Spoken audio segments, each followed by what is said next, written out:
سڵاتانە بێم کاتتان باش ئەم شەو یاری کۆتایی جامی جیهانی لە نێوان هەردوو هەڵبژاردەی ئیسپانیا و ئەرجەنتین بەڕێوەچێت ئێمەش ئێستا بۆ چوونی کارمەندانی کەناڵ ئاسمانی کەرکووک وەردەگرین بزانین کێ دەتوانێت جامەکە بەرز بکاتەوە.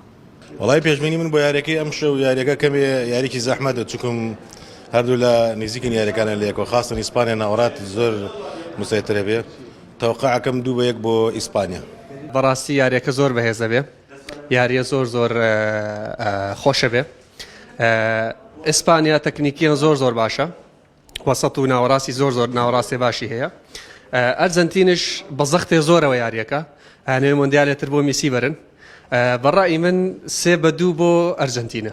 شانەی مۆندیال 40 ڕۆژە بەردەوامە ئێستا شاوکارانم خەریکی پرۆگرامن ئێمە چینە لایەن مامۆستا سڵاوت لەبێت سڵاو لە جەنابەت بەخێر بێت. زۆر سپاس مامۆستا بە درێژایی 40 ڕۆژە ئێمە پرۆگرامەکەین و زۆر ماندوو بووی لەگەڵمانە پێشبینی بۆ یاریەکەی شەو ماندووبوونی ئێوە استراحەتی ئێمەیە پێشبینیم بۆ یاریەکە بەڕاستی خۆ یاریەکی زۆر قورسە پێشبینیەکانش ئەبێ بە جۆرەی هەڵبژاردەکان بێ پێم وایە 2-1 بۆ ئەرجەنتین ئیتر لەوانەیە بچێتە خولەکی زیاد کراو و لەوانەشە وەک هەمان شێوەی سیناریۆی یاریەکان تر 2-1 ئەرجەنتین لە دەقیقە 82 گۆڵەکان بکە.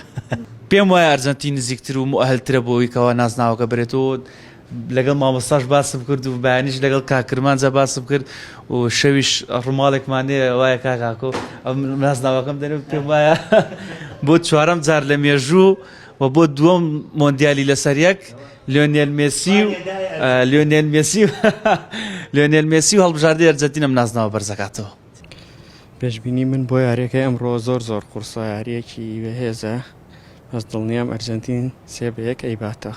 من ئەڵێم مسی ئەیبا من جمهوری ئەرجەنتین نیم بەڵام مسی تەواو یعنی حتا خۆی کۆتاییە هات بە ژیان یان یاریەکانی بەڵام مسی ئەیبا من ئەڵێم 3-1 بۆ ئەرجەنتین.